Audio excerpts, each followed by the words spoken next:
Halo, selamat datang pada mata kuliah pariwisata bahari. Saya yakin teman-teman sudah banyak yang mengenal saya karena mungkin kita pernah bertemu di pertemuan selanjutnya.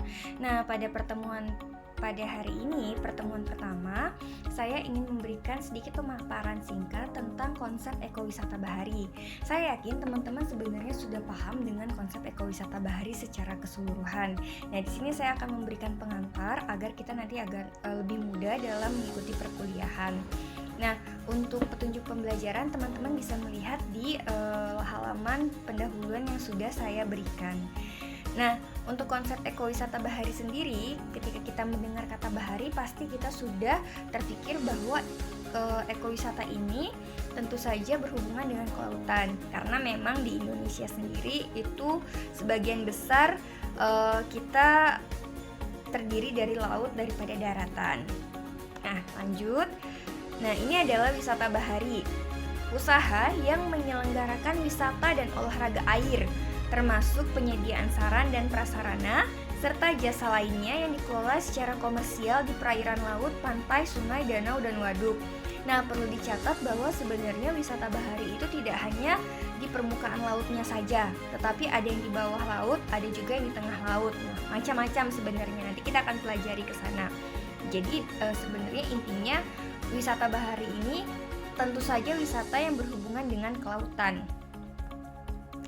Nah, kita memiliki dua perbedaan antara wisata yang bersifat konvensional dan wisata yang bersifat alternatif. Sebenarnya pertemuan ini sudah pernah kita jelaskan, kita bahas di semester sebelumnya. Tetapi akan saya ulangi lagi bahwa pariwisata bahari pun itu dibagi lagi menjadi dua. Pariwisata bahari yang bersifat konvensional dan pariwisata bahari yang bersifat alternatif. Karena keduanya pasti memiliki perbedaan.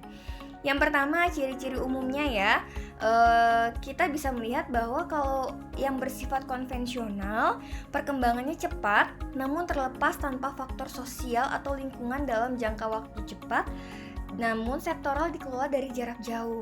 Jadi memang kalau yang bersifat konvensional, yang penting konsepnya mereka ingin cepat jadi, karena ingin cepat digunakan, karena memang kondisinya pariwisata ini dibutuhkan agar mendatangkan massa, seperti itu. Nah, untuk strategi pengembangannya biasanya yang bersifat konvensional itu tanpa rencana. Biasanya hanya mengikuti proyek saja, fokus pada konsentrasi, penggunaan bangunan baru dan kekinian. Jadi semua dibentuk secara cepat kalau untuk yang bersifat konvensional. Kalau untuk tingkah laku wisatawannya, biasanya datangnya wisatawan ke pariwisata yang bersifat konvensional itu dalam jumlah besar. Tujuan mereka itu benar-benar untuk jalan-jalan, mereka membutuhkan keramaian, kemudian mereka memang senang berbelanja. Nah, itu adalah ciri-ciri dari pariwisata yang bersifat konvensional. Dalam hal ini, kita lebih mengkerucutkan pada pariwisata baharinya. Nah, kemudian bagaimana yang alternatif? Tentu perbedaannya bertolak belakang, karena memang antara konvensional dan alternatif memiliki tujuan yang berbeda. Nah, kalau untuk ciri-ciri umumnya, untuk pariwisata yang bersifat alternatif, itu yang pertama perkembangannya lambat, tapi terkontrol. Kemudian mempertimbangkan faktor sosial dan lingkungan. Jangka waktu biasanya lebih panjang dan menyeluruh serta dikelola secara lokal. Nah, ini yang membedakan bahwa memang pariwisata yang bersifat alternatif biasanya tidak buru-buru perkembangannya, karena memang mereka menggunakan pertimbangan-pertimbangan tertentu. Apakah memang kalau misalnya dibangun pariwisata seperti ini di lingkungan ini, bagaimana dampak sosialnya, dampak lingkungannya, seperti itu. Jadi memang banyak tahap yang harus dilewati dari pariwisata yang bersifat alternatif dari segi pembangunannya. Nah, kemudian strategi pengembangannya seperti apa? Biasanya kalau pariwisata alternatif ini lebih terencana, mengikuti konsep hanya di tempat yang sesuai, kemudian penggunaan kembali bangunan lokal sesuai adat. Nah, jadi biasanya kalau misalnya bersifat alternatif, mereka benar-benar membuat konsepnya. Jadi memang ada konsep untuk mengembangkan daerah itu sebagai pariwisata. Jadi tidak hanya asal membangun saja, yang penting tempatnya bagus, ada wahana permainannya sudah cukup. Nah, tetapi biasanya pembangunan mereka lebih terkonsep sehingga jangka waktunya lebih lama, seperti itu. Nah, untuk tingkah laku wisatawannya ini jelas berbeda. Kalau misalnya yang konvensional biasanya bersifatnya rame-rame. Kalau teman-teman melihat satu pernah kloter di suatu pantai itu datang berbis-bis, ada berapa banyak bus yang datang, kemudian mereka melakukan wisata sekaligus rame-rame. Nah, itu adalah pariwisata yang bersifat konvensional. Jadi memang sifatnya mereka memang ingin keramaian, kemudian mereka memang ada target untuk belanja, seperti itu. Tapi berbeda dengan yang bersifat alternatif, karena kalau yang bersifat alternatif biasanya mereka itu lebih senang sendiri, atau kalau misalnya lebih banyaknya bareng keluarga, atau mentok-mentoknya mereka mau sama teman-teman, seperti itu. Nah, biasanya juga keputusannya spontan, jadi nggak terencana mereka mau melakukan perjalanan tersebut. Biasanya mereka butuh memang untuk sebagai tempat untuk menenangkan diri, seperti itu. Nah, jadi memang ini adalah perbedaan yang sangat mencolok dari pariwisata yang bersifat konvensional dan pariwisata yang bersifat alternatif, khususnya dalam bidang pariwisata bahari. Nah, kemudian ini adalah ada beberapa komponen menurut UNEP tahun 2001. Bahwa pariwisata bahari paling tidak yang pertama mampu memberikan kontribusi dalam kegiatan konservasi dan menjaga keanekaragaman hayati. Hal ini sangat penting karena memang keanekaragaman hayati itu benar-benar harus kita jaga supaya kebutuhannya atau keberadaannya tidak punah, seperti itu.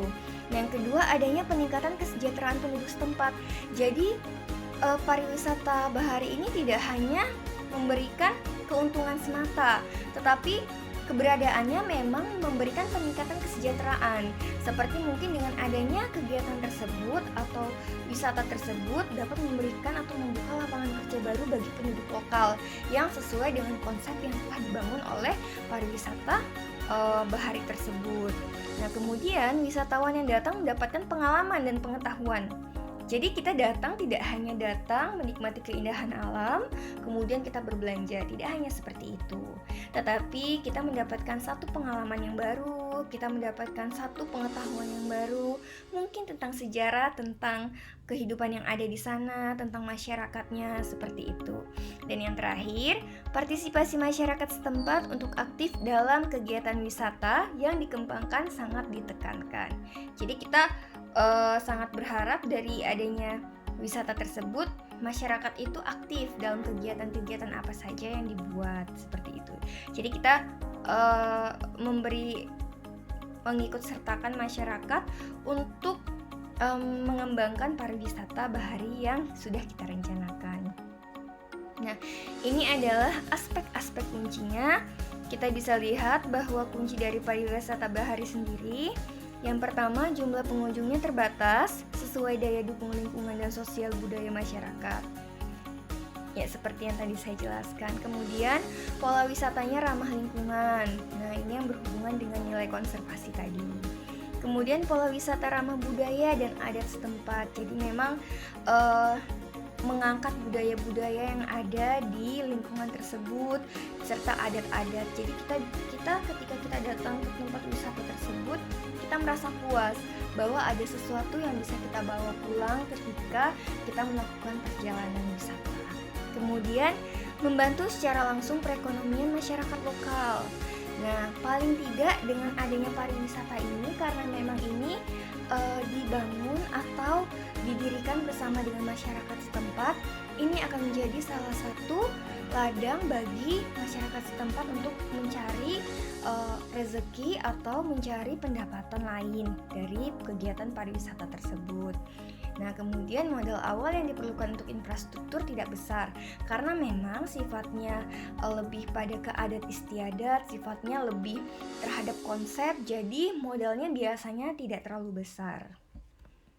Nah, ini prinsip intinya. Memang kalau pariwisata bahari paling tidak yang pertama berbasiskan alam. Jadi memang back to nature. kemudian ekologi berkelanjutan, pendidikan lingkungan, keuntungan lokal, serta kepuasan terhadap pengunjung. Jadi ketika pengunjung datang, itu pengunjung benar-benar merasa puas, merasa terlayani, dan memang merasa tenang ketika berada di wisata tersebut. Nah, ini kalau teman-teman mau melihat bahwa perbedaan antara pariwisata alternatif dengan pariwisata massal atau konvensional seperti yang saya jelaskan tadi. Memang lingkupnya kalau untuk pariwisata alternatif itu lebih kecil, tetapi biasanya untuk kepuasan sendiri itu lebih besar daripada pariwisata massal. Kalau massal memang sifatnya itu untuk mendatangkan wisatawan yang lebih banyak dengan tujuan yang pertama tujuannya memang untuk keuntungan. Nah, baik, demikian adalah konsep ekowisata bahari yang saya paparkan agar memberikan penjelasan sedikit untuk mengantar kita pada pertemuan-pertemuan yang selanjutnya. Jika ada pertanyaan dari teman-teman bisa menanyakan pada ruang diskusi yang sudah saya sediakan. Baiklah, terima kasih atas perhatian teman-teman pada pertemuan mata kuliah pertemuan pertama ini. Jika saya ada kesalahan dalam berbicara atau menyampaikan, saya mohon maaf. Selamat beraktivitas dan sampai jumpa pada pertemuan selanjutnya. Terima kasih.